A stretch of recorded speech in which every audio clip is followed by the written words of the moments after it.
దసరా గురించి మనకందరికీ తెలిసిందే. మహిషాసురుడిపై దుర్గాదేవి సాధించిన విజయానికి ప్రతీకగా మనం దసరా జరుపుకుంటాము.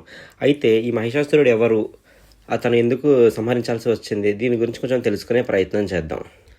పూర్వం రాంబ అనే రాజు ఉండేవాడు. ఆ రాజుకు ఒక వరం ఉండేది. ఆ వరం ప్రకారం తనకు నచ్చిన విధంగా రూపాన్ని ధరించవచ్చు. అయితే అతను ఒక స్త్రీని ప్రేమించాడు. ఆ స్త్రీకి ఒక శాపం ఉంది. ఆ శాపం వల్ల ఆ స్త్రీ గేదె రూపాన్ని ధరించి మహిషిగా మారింది.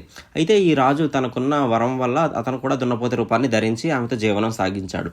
అయితే కొన్ని రోజుల తర్వాత వేరొక దున్నపోతుతో జరిగిన పోరులో ఈ రాంబ అనే రాజు మరణించాడు. మరణించిన తర్వాత ఈ మహిషి తన భర్తతో కలిసి సతీ సహగమనం చేయాలని కోరుకుంది. అయితే చితిపై ఉండగా తన కడుపులో ఉన్న బిడ్డ జన్మించింది.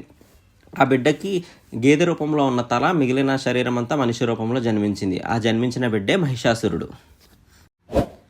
మహిషాసురుడు ప్రజలను తీవ్ర ఇబ్బందులకు గురిచేస్తూ తన తండ్రి వలె లోకకంటునిగా మారాడు.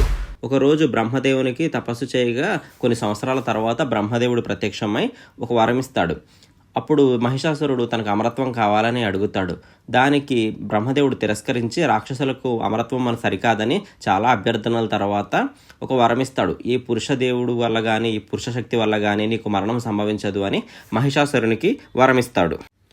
అయితే వరం పొందిన మహిషాసురుడు వినాశనాన్ని సృష్టిస్తూ ముల్లోకాలకి తీవ్ర వినాశనాన్ని సృష్టిస్తాడు. తనలో గర్వం పెరిగిపోతుంది. స్త్రీ వల్ల తనకేం కాదని చిన్నచూపు వహిస్తాడు. అదే ఆయన వినాశనానికి కారణమవుతుంది. ఇప్పుడు దుర్గాదేవి యొక్క జననం గురించి తెలుసుకుందాం.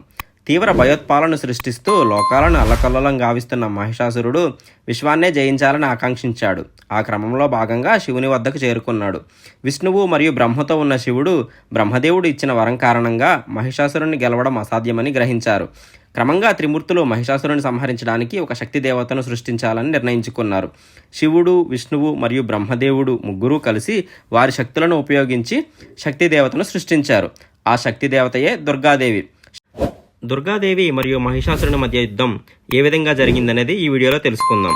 దుర్గాదేవి ప్రతిపాదన కారణంగా దుర్గాదేవి మరియు మహిషాసురుని మధ్య యుద్ధం ప్రారంభమైంది.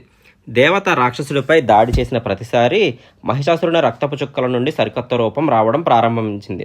క్రమంగా దుర్గాదేవి మహాకాళి రూపాన్ని ధరించి మహాకాళి రూపంలో మహిషాసురుని రక్తం నేల చెందకుండా ఆ రక్తాన్ని తాగుతూ మరొక రూపం రాకుండా జాగ్రత్తలను తీసుకుంది.